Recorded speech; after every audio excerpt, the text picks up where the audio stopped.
Excellent. Well, thanks everyone for attending today's second workshop. Very much appreciative of Hunters Hill Council for putting this on and having us come here to share. Today's workshop is about social media. For those who were at last week's session, I'll be presenting, and the two people that we have are myself.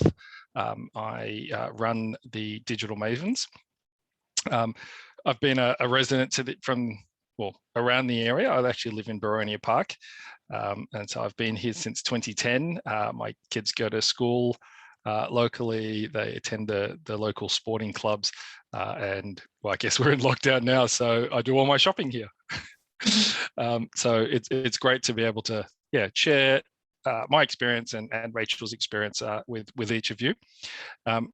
The plan for today is to sort of go through our presentation and try and sort of finish at the 40-minute mark, and then have a good sort of 15-20 minutes of questions. I'll also be looking at the chat as well, so if there are any questions, stick things into the chat, and we can answer things as we go. I also have with me one of our resident experts in social, Rachel Ward, and Rachel has been with me for a couple of years now, and definitely is one of our experts in solving our clients' social and digital problems. So she's put together this presentation, and a lot of it is very much her learnings, a lot of what clients are asking her, some very common questions. So hopefully you'll find it quite valuable. Jump into the next one. For those who don't know very much about us, so the Digital Mavens, we've been around since 2008, so quite a long time. And along the way, we do a number of different things. So we are a specialist digital and social agency, and we also do e-commerce. So next week, if anyone's interested, we are doing a session on e-commerce. And in terms of our clients, we've worked with big and small. So a number of badges there that you've probably recognized, from international businesses and companies to Australian ones, government, as well as sort of large, small, medium, and across multiple industries. So I guess you could say that over the last 13 years, we've pretty much seen it all. So hopefully we can share that experience with you today. Right, in terms of today's topic, I guess we're going to cover off this idea of social media and the platforms. Rachel will take you through this. There's so many different social platforms that have popped up, and she'll go through what each of those roles are and how to use each of them. Definitely there's a section on tips for social media, do's and don'ts, and then definitely the last bit about advertising on social, what you'll need to know. So I guess without further ado, I'll hand over to Rachel. Thank you very much, Kingston. So I'm really excited to be here. Honestly, I could talk about social media for hours and hours and hours. So I'm going to try and cram as much into 40 minutes as possible. But yeah, it's an ever-changing landscape. So it can feel quite overwhelming at times, no matter what stage you're at as a business, because you want to do your social channels justice, but it's a big juggling act with all of your other priorities.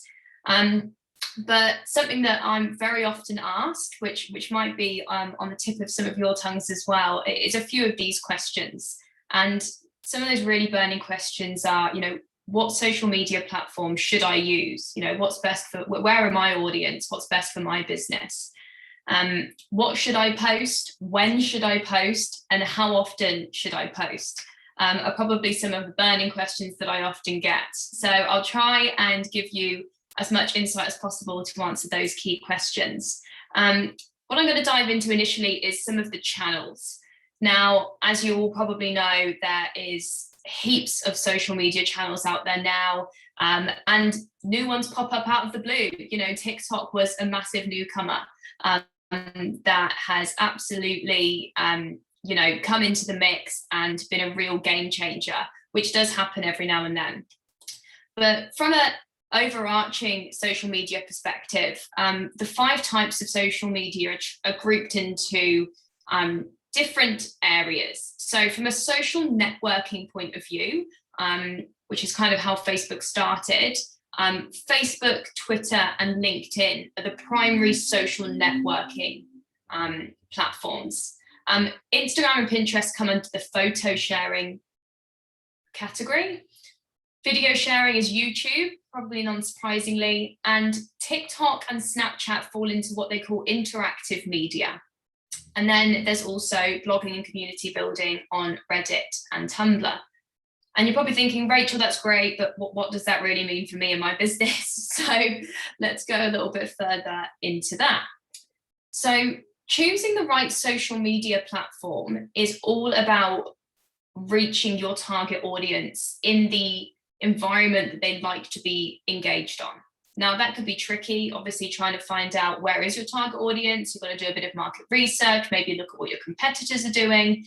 But it's really important to be on the right ones. And unfortunately, sometimes they're not the easiest ones to be on. They come with their own demands.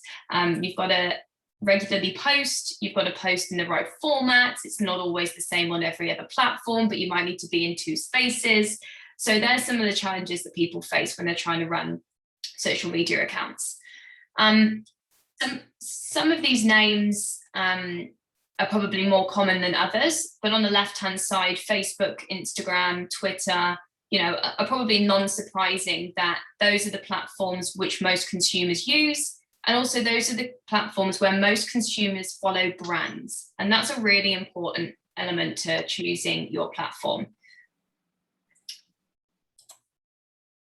So obviously, depending on what category you're in will depend on what channel you're in. So which platform is the question. Now, from a business to consumer point of view, the channels I most commonly see the brands that we work with and our competitors working with are probably Facebook, Instagram, and Pinterest, which is a mix of, as we just said, the social networking and the photo sharing. Now, what's really interesting about these platforms recently, and especially over the last couple of years, is they're constantly evolving their ability to support businesses. They want you to be successful. So they're going to keep giving you tools to amplify how you can communicate with your customers. Now, which is great, but also it's a lot to take on and you've got to try and kind of stay in the know. So all I can say is these are definitely the core channels and they all have some really great features that you can use to engage your audience. If you're in the B2B space, business to business, then I'd probably say the 3 most common channels that we see our clients using is Twitter, LinkedIn, and a combination of Facebook. Oh, sorry there.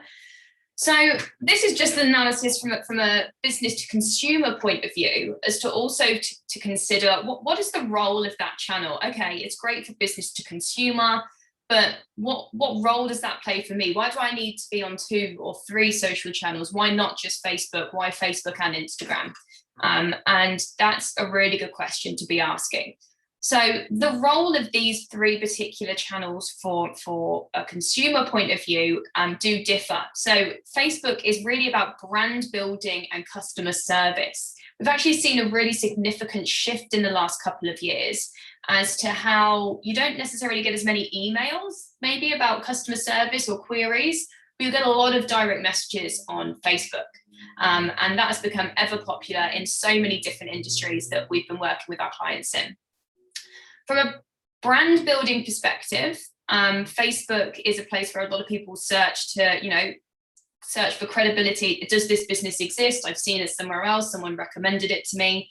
But also it's the hub of advertising on Facebook and Instagram if you're going to do some paid advertising to amplify your products and your services. Instagram, on the other hand, has become way more about customer engagement and in particular product discovery. So this is the photo sharing element of it, I think, is what made it more engaging. People react, comment, like, share. But the product discovery over the last couple of years has become way more prominent on this channel. So an interesting statistic here is that 83% of Instagram users have discovered a new product or service on the platform. So it's really become a learned behavior that when you're scrolling through Instagram, you're going to go through, your family, your friends, and then you'll often see something from a brand.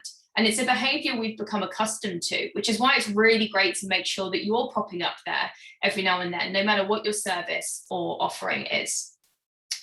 Pinterest is another one. Now, Pinterest is a bit more particular in the content and maybe what your product offering actually is.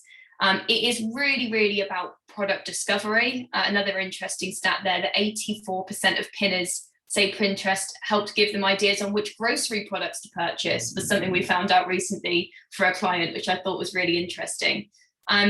But their content is a lot about how to do stuff, you know, a how-to guide, the benefits of something, inspiration. It's really about, I mean, if any of you use Pinterest, you know, have a board for many different elements and aspects of your life, personal, professional. So it's a slightly different content strategy, but it's played a really key role for some of our clients recently. Now, what's interesting about these platforms as well is that they all really have a different age group. Now, this is the largest organic age group by channel. So you can see that on Facebook and Instagram, the bulk of the people on there are 25 to 34-year-olds, whereas on Pinterest, it's a slightly older demographic of 50 to 64. That doesn't mean that the other age groups aren't on there. That's just their dominating age group. And if you were to ever advertise on any of these platforms in a paid space, you'd be able to reach very highly targeted people based on their demographics and interest-based targeting. But it's interesting to get a mix. If you have quite a diverse customer base in terms of demographics, then it is really key to think about which platforms are they on throughout the day, throughout the week, in their personal time. Okay, so social media best practice. This is something that I often revert back to myself when I'm planning content for a client, but really do like to share this. And this is the rule of thirds. And it's about making sure that what you're talking about is balanced, you know, and I'm sure we've all had times where maybe you feel like, oh, I posted about that recently, or is this too salesy, or, you know, things like that. So this is a really nice way to make sure that you're providing a balanced message, and more importantly, a nice experience. You know, being a follower of a brand or engaging with a brand needs to add value to the follower. Otherwise, you know, they might just be like, oh, okay, well, you know, I might go and unfollow them or not engage with that post anymore. So the rule of thirds is to promote your services, products, and events. It's just one element of your content strategy. It's not the whole element of your content strategy. And sometimes finding other things to talk about can be a bit of a struggle at the beginning. And we'll talk more soon about how to map out your content strategy. But another element of the rule of thirds is engaging with your audience. So really posting questions in your copy, encouraging discussions. Maybe if you've got a group on Facebook or another platform. There's loads of great features now on Facebook and Instagram about running polls. You can run polls on an Instagram and Facebook story. You can run it in a post. And that is really valuable for many different reasons. Obviously, you know, speaking directly to your consumers and or prospects and asking them direct questions, but anything that encourages interaction, even if it's just in your copy. Tell us what you think. You know, would you do this? Is really good tips.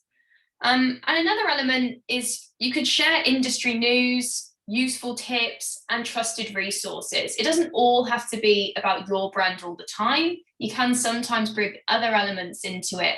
But especially everyone can probably post some useful tips, no matter what industry you're in, and no matter what your service or category is.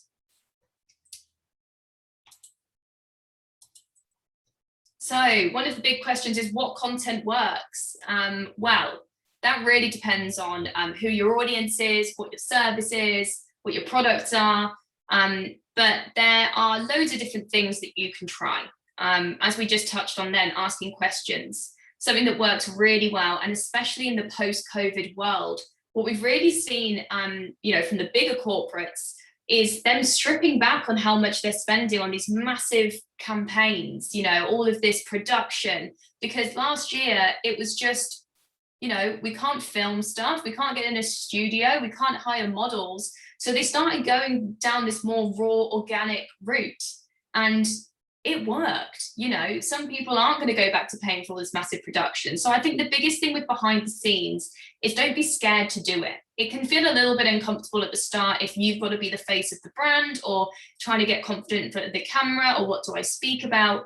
But honestly, it's an accessible way for you to share content, and people really relate to your brand if you share a bit of an insight into how does it run, what have you been up to, what's something you're working on. And I think, you know, if you plan it right, you'll feel more comfortable in doing it. But it's an easy way to do stuff within reach. You know, you don't have to pay a graphic designer necessarily. You can just film something from your everyday running of the business. Trending topics is another one that has always been there, but especially in you know, the pandemic, is talking about kind of current affairs. Now, obviously, some subjects are sensitive, so pick wisely. But if there's things going on in your local community, you know, if there's things going on, a national holiday, really just grab onto those things and try and translate that into something going on with your business. I think it's really essential to kind of hone in on what's going on in the current climate sometimes. Branded graphics is another one. This is this green thing here, green post here. I think a lot of brands now do this as I would call it filler content, is what I'd probably call it. And it's a way to fill up your feed still with value, but you know, it's quotes, it's tips, it's daily inspirational or motivational quotes. You know, it's a nice way if you can tie that back to what you're doing, or quotes from famous people, or, you know, this one looks like it's tagging another account. This is great filler content for when you don't have another asset that's product related, or you want to kind of break that gap a bit. Telling stories is a really great one. You know, whether it's a business story about something you're doing, or a review from a client or a customer, someone who can write something about what you've been doing, something you might have done recently in the local community. You know, there's endless things that you could try and talk about, but storytelling is such a powerful tool on so many of the social media platforms. Sharing your products and services. Again, you probably noticed I put that fourth down because I just want to keep reiterating. It might seem unnatural to post about things other than your services and products, because, you know, that's what you want people to really engage with or do, or visit your shop, or whatever that might be. But it really has to be a part of what you're talking about. And what you've got to remember is, if you've got social media followers, or you're trying to reach new people, there's people at so many different stages of participating in your brand. There's people who have only just started following you, have never visited your shop or bought anything from you or engaged with you. But you've also got advocates on there who might be a returning customer, and they've been with you for years, months. So I think it's important from that aspect to consider that you're giving lots of people different content at different times. And that's why you should really be posting several times a week about different things. Infographics is a great one, you know, depending on what industry you're in. It's something that we definitely adopt as an agency here. Me and Kingston like to put our thoughts into an infographic and share it with our clients, or get it onto LinkedIn as a helpful resource for other marketers. So if that's adaptable to your industry, I definitely recommend doing it. Tips, and we kind of touched on a little bit with the branded graphics, but any tips, you know, I've seen brands just giving life's tips, even though they're a clothing brand. It's just, you know, what is your personality, and kind of bring that back into maybe a cool way to talk about tips or branded graphics. Contests and giveaways, if you're able to do it, is always a great driver to get high engagement. It's always a great way to get new followers and kind of get the people who are following you to really amplify your reach through organic means. So if you do have an offer that you can put on a few times a year, I would highly recommend that. And discounts and sales. Obviously, if you do have a special offer coming up or a special package, then definitely, you know, scream it from the rooftops. That's definitely something we want to be seeing on your channels. So this is a tricky one. When should I post? So you could type this into Google and just keep clicking, and everyone's got a different answer. And so look, some people say you need to post on Instagram every single day. This one suggests that you post on social media 3 to 4 times a week. I think the biggest message that I could probably say here is quality does trump quantity. So it does need to be relevant, and, you know, thinking about all those topics that we've gone through. What's your personality? What do you want to give to your followers and your customers and your prospects? And then on top of that, it's really, what can you manage? You know, we're an agency where we can post every single day because we've got the resources to do it. Do you have the time to do that? If not, it's 3 to 4 times more achievable, and it's really relevant content, and it's quality content. In addition to that, what I would probably say is most, if not all, of these platforms will provide you insights based on your followers. And I think that is the best advice you can take. Looking at the insights on your Instagram profile, on your Facebook, on your Pinterest, wherever you may be, it will tell you based on who is following your brand, what you should do in terms of what time of day they're coming more often and what day of the week. Similarly, what Peter might have touched on last week is you can marry that, if you want to really get into it, with some of your data on your website. You know, what time most people on my website are coming through, and you can kind of fix it from there. But I would just say posting at all is better than not posting at all. So don't let this stop you from posting because you're like, oh, it needs to be on this day and this time. Just post. It's better to just post. What should I post? Okay, variety I've put here. So firstly, every channel has multiple formats, is probably what I'd refer to them as. So, you know, on Facebook, you can post a picture or a video or a poll or an event, as you can see here. And on Instagram, you know, it's now a reel or an Instagram live or a story or a feed post. So I would say try and post a variety if you can. At a very minimum, in your content calendar, which we'll come into in a minute, at least try and post a video and a static image a week, and try and, you know, balance that out. Like I said, it doesn't need to be full production stuff. It can be maybe a bit of an interactive GIF you've made, or you know, a video that you've taken of yourself or in your environment or of your products. Yeah, because we do see that a mixture of video and static image really does work. What I would also say is try and really adopt the features on the platforms. So, you know, Facebook stories, Instagram stories, you know, if you can, try and use them. And I've touched on it a little bit here, is that 50% of people say after viewing a business story, they browsed a brand's website. And 50% say they visited a website to buy a product or service, and 31% headed to a store to scope things out. So what we've noticed since stories coming on is the time people used to spend flicking through their feed on Facebook or Instagram, they spend now at the top of the page, which is on the stories, and they do a lot of their scrolling there. And it's a preferred way to digest content. And when it initially came out, we were worried that, like, how can you get your message across in a couple of seconds? You can't put much copy on there. You know, all of these worries that we had as an agency and our clients, because, you know, we're used to writing maybe long form copy or showing them a 1 minute long video in our feed.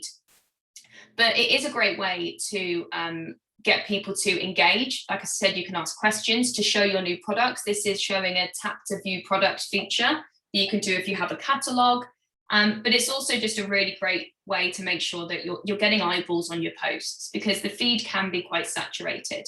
So I would try and say, you know, these are only up for 24 hours. Again, they can be very organic and raw, minimalistic. It doesn't need to be, you know, this looks quite posed and it's very nice campaign imagery, but it doesn't need to be that at all.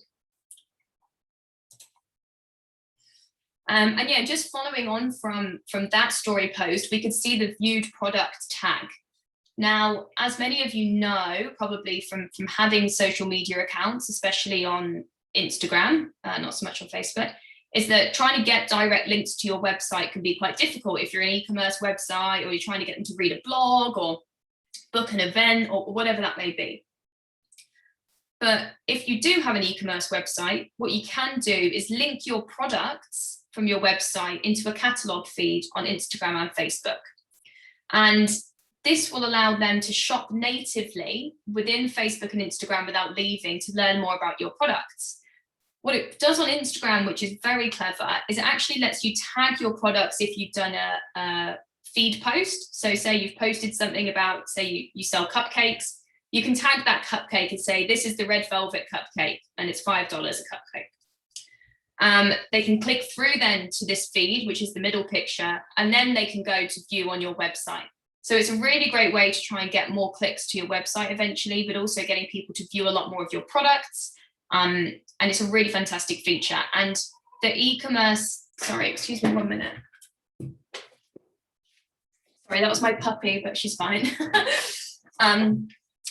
Sorry, the ability to do this has only really come around in the last couple of years, and the behavior of people on Facebook and Instagram has shifted in the last couple of years to expect this. So 83% of users choose Instagram to discover new products, which is why social commerce and its ability to provide seamless, immersive shopping experience is becoming an expectation with both Instagram and Facebook. So it's a great feature if you can connect it. It is a little bit technical, but you should be able to do it through your Shopify channels with your Facebook integration. Other websites, e-commerce, probably have the same integrations as well. But yeah, if you've got any other questions on that, you can definitely let us know, because that's a fantastic feature to have. Okay, business profiles. So a lot of the time we see that, especially with the small businesses who have just started up and there's lots of stuff to get set up, to get a website up and running and all your social channels, is that they haven't actually switched to a business profile on things like Facebook and Instagram. Now, just double check that you are set up like that, because you do get access to a lot more features, insights, and reporting if you are all set up on a business profile. Facebook Business Suite. Now, this is the hub of managing your Facebook and Instagram. As you can see here, there's lots of different functionalities you can manage here. Commerce, as we just touched on, posts and stories, your calendar, scheduled posts, advertising. But something in particular that I really like about this is that you can manage your direct messages from both Facebook and Instagram in one place, and you can actually reply to your comments on Facebook and Instagram from here. So rather than having to jump into multiple platforms, you can actually do it all in one from here. And you can actually even label certain things if there's certain customers, or queries. I just think it's got some really, really great tools there. And whilst we're on that, in terms of kind of customer queries, inboxes, customer expectations, as I touched on, are much higher now with some of these platforms in terms of response rates and customer service. So it says here, 40% of consumers expect brands to respond within the first hour of reaching out on social media, which would mean you have to be glued to your phone 24/7. And, as a social media manager, I've been sat out for dinner many a time, and then I've been on a brand's Instagram and they've had a message come through and I'm like, wait, sorry, I've got to reply to this now. But gone are those days, thank God. And there's lots of ways to automate these channels now to firstly deliver a better customer experience for people that are trying to engage with your brand, but secondly to take some of that pressure off of you, so you don't have to be always on waiting for your phone to ping, wondering what the next query might be. So you can turn instant reply on, which means that somebody will get a nice message. There's a frequently asked questions option. You can set yourself to away, so people know that if they contact you during those hours, it's unlikely they'll get a response, but you'll be back online at 9 a.m. tomorrow. And I definitely would say that that's a good practice to have, because you can't be expected to reply 24/7. And there's some really great features here about automated responses, so definitely check them out if you haven't already. Okay, so some social media tips and tricks. So this is just a few recommendations to try and set you up for success. Another one, rather than having to get your phone out at 8 p.m. at night and schedule your post because you've decided, you've established that that's a really good posting time for you and your engagement is high, schedule your posts in advance. And, over the years, there's been many third-party platforms, that we're trying to do this for these platforms, which sometimes cost money. But what's really great now is that via Creator Studio, which is a free application to you if you have a Facebook or Instagram account, you can schedule your posts in advance, and you can do this across Facebook, you can do this across Instagram, you can now do it with some of your stories as well, which is excellent. And it also provides some performance insights in there. Now, what I'll say about Creator Studio for us, it's a really great way for us to collaborate with our clients. So for example, if you and someone else in the business like to work on the posts together, or you want to get another set of eyes over it before you hit the big button, then it's a great way to get it all drafted up as if it's ready to go and get someone to review it and collaborate with you on it before you schedule it live. But it's a really great way to manage your calendar. Now, Twitter and Pinterest also have the ability to schedule pretty much the way you would normally do a post. You'll be asked if you want to schedule it for the future. So it's less of an external tool. You can still do that in the platform. And LinkedIn at the moment is the only one that's a little bit trickier in terms of scheduling. So you probably need a third party to help you with that. Content calendar. So this is, something that we use every single day as an agency. But I think anyone who's trying to deliver a robust content strategy and varied content strategy to their consumers, this is a really great tool to make sure that you're getting all of the right kind of content pillars that we spoke about before. This is actually a free version from HubSpot. So we can send you this as a resource. You can just download this and customize this to yourself, color code it to your content pillars, special things you need to talk about. But yeah, it's a great way to manage what you need to prepare and when you're going to share it. And then a really fantastic tool when it comes to creating content. So, as I've touched on, trying to post several times a week on multiple platforms creates a high demand for stuff to post about, and imagery and engaging videos. So something that I've used in my career and lots of small to medium businesses are using is a tool called Canva, which you might have come across. Now, this is a really great tool that can help you design so many different things. There's heaps of templates as well, so you don't have to get too imaginative. You can just take something and adapt it to your style. And it's free. There is a free version and there's a pro version, and even the pro version is pretty affordable. So yeah, definitely have a look, see if it kind of suits your style, but it's very, very customizable. You can even input your own brand colors, your own fonts, your own logos, at a click of a button to make it very easy for you guys. And they do supply everything in the exact sizes for the social channels. So if you want to post on Pinterest, here's the size. If you want to do a story, here's the size. Which is really helpful because even I can't keep up with how many different placements there are.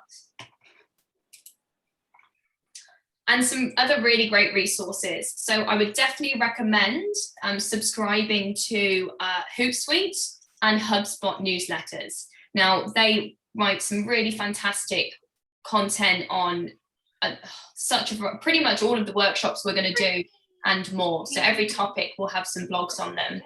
And hello, children. Good job, everybody. And yeah, so sign up to them. You'll get regular emails about so many different things: social media, email marketing. That one's about blogs, websites. And I think it's really, really valuable because things are constantly changing. Like I said, new features, new channels, and you can get some really good tips there and things to try and experiment on your own platforms. Okay, so we're on to the last section now. I've got a few minutes left before I hand over to you guys for kind of Q&A. But a massive part of what we do as an agency to help brands is social media advertising. So a lot of the stuff I've touched on really is in what we call the organic space. You've got your profile, you've got your followers, and you are trying to re-engage them, and hopefully that your followers will go up over time. Social media advertising, on the other hand, is a really, really powerful tool that you can use to create brand awareness, drive highly qualified traffic to your website, talk about new products, offerings, services, and doing it in a highly targeted environment where you can really cherry pick who do I want to share this message with? Who's my ideal customer? So why should I advertise? And it doesn't necessarily have to be an always on thing for a business. We help many of our clients from an all year round perspective, but we help some clients from a campaign perspective, which is where, maybe for a month you have a special offer that you want to talk about, and you can do that and really maximize that with a paid campaign. Now, the two main platforms that people traditionally, I wouldn't say traditionally, maybe that's not right, but the two core platforms that people advertise on have been Facebook and Instagram. And that's for a few reasons. That their targeting is huge. The amount of people that use those platforms is probably the biggest. And also they have the highest ROI, according to marketers. Now, the reason that Facebook and Instagram have become what we would call more pay to play spaces in probably the last kind of 5 to 10 years is because the organic reach is in decline. So as you can imagine, it's quite a saturated place to be because, everyone is really using social now, including brands. And Facebook's kind of saying, look, you need to get to a point where you might not get a lot of organic reach, and be prepared for that. Which is why people do turn to advertising for those core things they want to share with consumers or to reach new prospects. Now, what's really great about the Australian market is that Facebook users are some of the most active advert clickers in the world.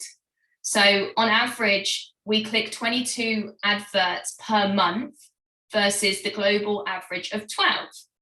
So that says to me, it's, again, like I said, a learned behavior. We're used to seeing brands appear in our feeds. And if the targeting is right, if the people setting it up have done it right, then it should be something that you want to see because, it's based on, do you love skincare? Hey, here's our new face mask. Do you live in this area? Hey, check out this restaurant. So that's the kind of experience that we want to deliver and can deliver with paid advertising. So the next question is, when should I advertise? So as I mentioned, some people advertise all year round because it's about making sure that they increase sales or they reach new prospects. For other people, though, it's more like, okay, I've got a new product coming out. How can I tell people about that? Or I've just opened a restaurant. How can I tell people about that? Raising awareness of who you are, and whether that's in a local area or a wider area. And what's really, really sophisticated about targeting is you can literally get it down to a couple of kilometers of your business if it's about acquiring foot traffic. Whereas if you're an e-commerce business, we can go Australia wide as long as you can deliver and get people from all over the country who may not have known anything about you before. Obviously, if you've got special offers that you want to promote, that's a really enticing way to get people onto your website and engaging with your products and your services as well. Okay, so just the last thing I want to touch on advertising, and this is very, very top line. So if you have a particular scenario you'd like to talk about to maybe determine if it would be worth doing some paid advertising, we'd be more than happy to talk through those scenarios with you and give you some advice. But something that we see a lot is boosting posts. And if you run an account, you're probably asked regularly, do you want to boost this post? Do you want to amplify this post and reach more people? Now, it sounds very tempting, and I'm not going to say that it doesn't have some benefits, but comparing a boosted post to running a campaign through Business Manager on Facebook, you're not actually able to target highly specific audiences based on interests and demographics when you boost a post. You don't get as much analytics or performance about the ads. You can't really A/B test anything, whether that be creative or your messaging or your offer. And something I forgot to put on there, it's really that, you're a little bit limited by who you're sending it out to, and you can't really control the objective. What do you really want to do? Do you really need sales, or do you really just want traffic to a page because you want them to learn something or read your blog? So it's a bit limiting in that sense. So when we run a campaign on Ads Manager, we can firstly set up multiple campaigns. We can really track quite sophisticated performance, engagement, and optimize on a much more sophisticated level as well. So we can reach much more detailed audiences for you if you run your campaigns on Business Manager compared to boosting a post. And you can also share it over the different platforms as well. So if you were to run a campaign via Business Manager, you can actually run that campaign on Facebook, Instagram, and the audience network, which really just open up the possibility and the potential of that campaign for you, driving more traffic, reaching more people. So I'm not going to say never do it. If you just want to put a little bit of money on a boosted post because you just want to get some more reach, you just want more people to see a post because it performed really well recently, and you're like, okay, I'm going to put $50 in it, absolutely do that. But if you do have a bit more to spend, if you have a couple $100 that you're comfortable committing to a campaign, I would definitely recommend running that through Business Manager to really, really maximize the results that you're going to get from that advertising. Okay, wow, that went super quick. So thank you so much for listening. I had some very nice encouraging nodding throughout, which was nice for me. But yeah, I'm happy to hand over to you guys for any specific questions you might have about what we've covered today.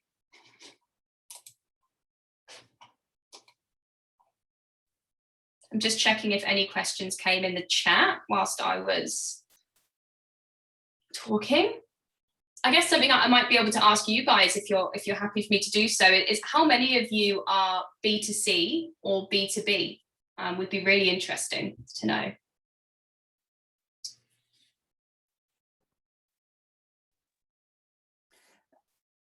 Rachel, maybe you could explain those terms a bit more.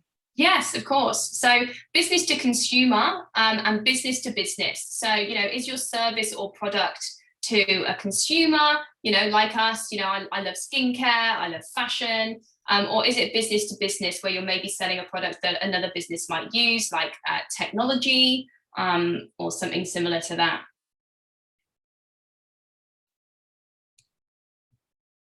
For me, it's a bit tricky because I feel like we want to network with local businesses and organizations, but we're also networking with like the local youth. And so I feel like there's two audiences. It's a bit tricky to define like what content I want that kind of appeals to both.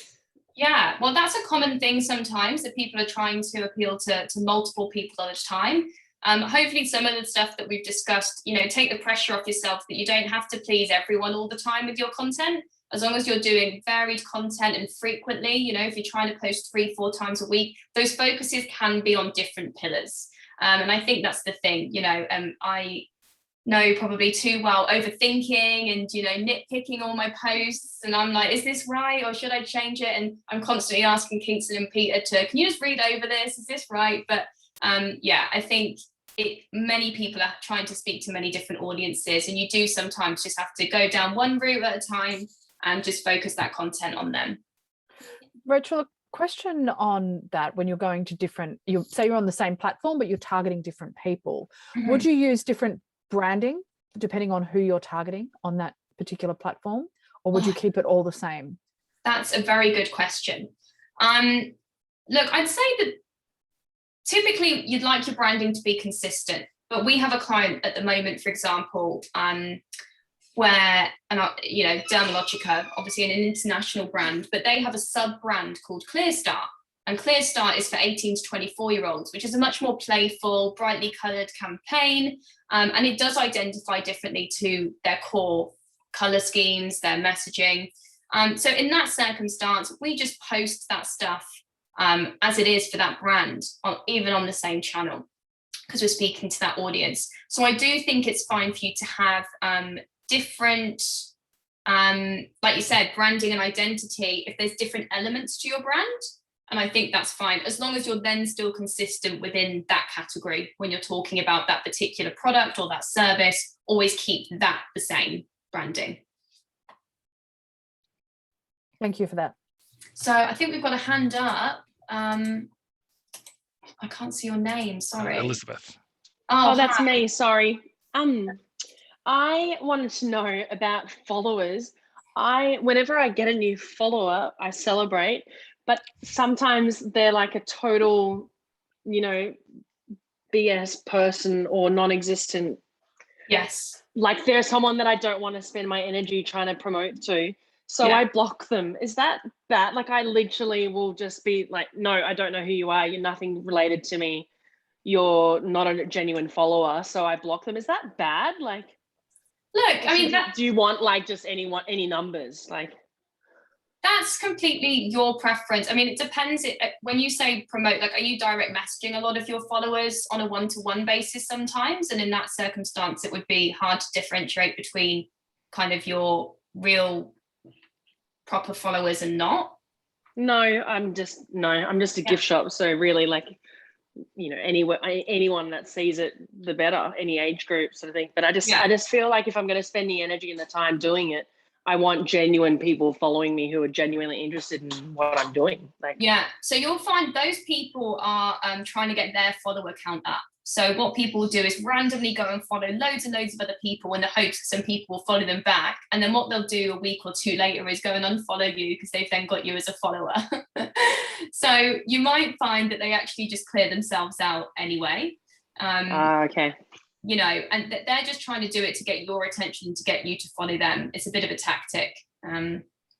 Probably trying to become a micro influencer. But yeah, so look, if you want to block them, that's absolutely fine. But the more followers does look better in some circumstances, you know, if you're trying to get your follower count up, and they'll probably filter themselves out eventually anyway. Thank you. Oh, good. Is there any other questions? Is it appropriate to share your post to your story to get more eyes on it, or is that kind of spammy? That is a good question, because initially when Facebook brought out the story post, they were what's the right terminology? If you were doing that, they were not showing it to as many people, because they were like, you know, you're filling this when it's on the feed, da, da, da, da, da. What they've learned over time is that, especially influencers and brands, are going to do it anyway. Now that Reels have become a feature on the platform, people share them very commonly to their story. So it's like, okay, well, why can I share a Reel to my story and not a feed post to my story? What's the logic there? So I think you'll find that it's fine to do that and just add a bit of commentary as to why, you know, don't miss this new thing, you know, just kind of do a call to action. I think it's a bit lazy when people just share it to their story and that's it, with no kind of explanation or call to action to say, this is why, like, did you miss this post? It's about X, Y, and Z. So yeah, just giving it a bit of context would be great. Awesome, thank you. Rachel, I had another question. What's the benefit of sharing to like to putting out a story to a feed post? Like, is it very much targeting different audiences? It's not necessarily targeting different audiences because your followers are your followers. But what I would probably do is experiment with it and see how many views you get on your story. It will show you how many people saw it, eyeballs wise. And kind of marry that up with, you know, how many people engage with your post. And it's just that, you know, some people might spend 20 minutes flicking through stories for, you know, and that's their social media time. And some people might spend 20 minutes flicking through the feed. So it's just making sure that you're present to increase your possibility of serving a post to your target audience. And it's just really to do with saturation. You know, we can scroll for hours and hours and hours and hours because the posts just keep coming. So it's just that you're competing to be in the space at the right time. And the more placements you're in, the more likelihood you're going to be of making people see your content. Thank you for that. No worries. Thank you for the question. Okay, so we've had a question in the chat, sorry. What are your thoughts on hashtags? Great question, Danielle. So I would say across all platforms, hashtags are great. Some of the rules are how many hashtags is too many hashtags. You know, I would probably say if there's 10 relevant hashtags to what you're talking about, that's great. And it's a really great way for people to find you if they're not a follower. So what hashtags do on platforms like Pinterest is the explore page on Pinterest is relevant content. But if you type in a certain term, like, you know, I think I recently looked up hair braiding because I wanted my partner to learn how to braid my hair. And then all of this content comes up about that. So it's a great searchability piece in Instagram. If you're using it on Pinterest, it's a really, really core element of how people find you on Pinterest.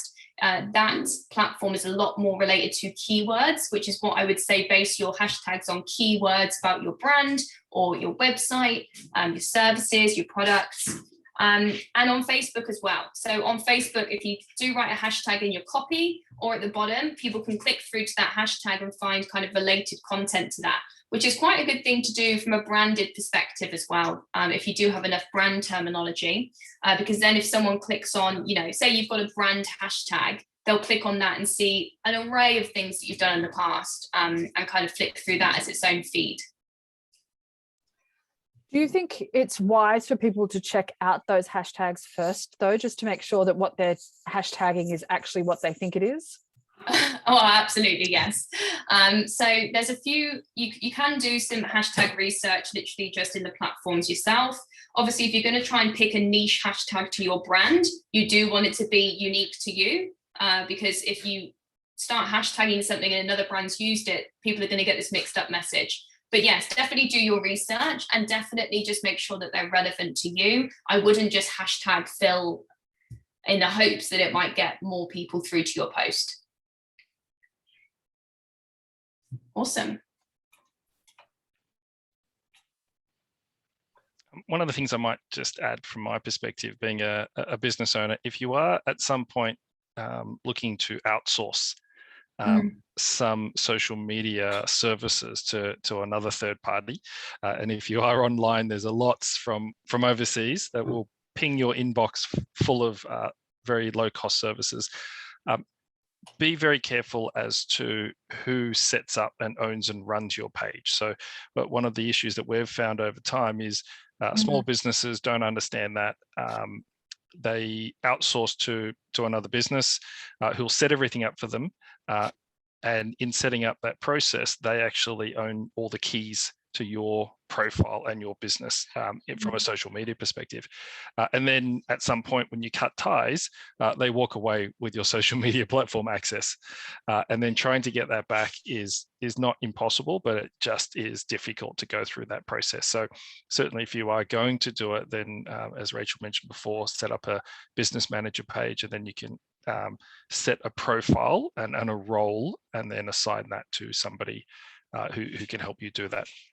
Absolutely, yeah. And I'll just reinforce that from Kingston's point of view. You know, there's lots of different layers to managing these accounts, and you can get locked out and it'd be a very frustrating process. So make sure all your passwords are secure as well. You know, we use Dashlane, which is a really great password generator here in the agency, because, you know, from my perspective, I'm managing loads of accounts for lots of different clients, and it's very important that I keep them safe. So Dashlane is great. It will generate strong passwords for you, and it will save them in a place rather than you writing them down or putting them somewhere else. And yeah, I just think that's a really important thing, because you just don't want to be locked out of certain features on Facebook and Instagram come the time that you maybe want to do other stuff in the business suite.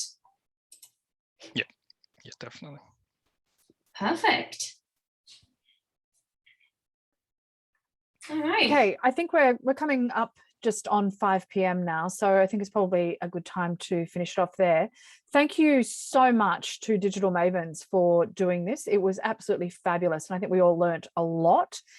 We have been recording this, so we will be placing that on our website. And I will send the link to everybody who has been in this session this afternoon.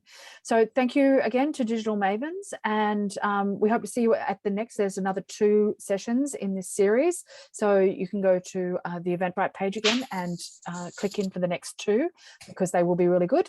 And we hope to see you then, and thanks once again. Thank you so much. Thanks everybody. Have a great evening. Thank you. Bye. Bye-bye. Bye.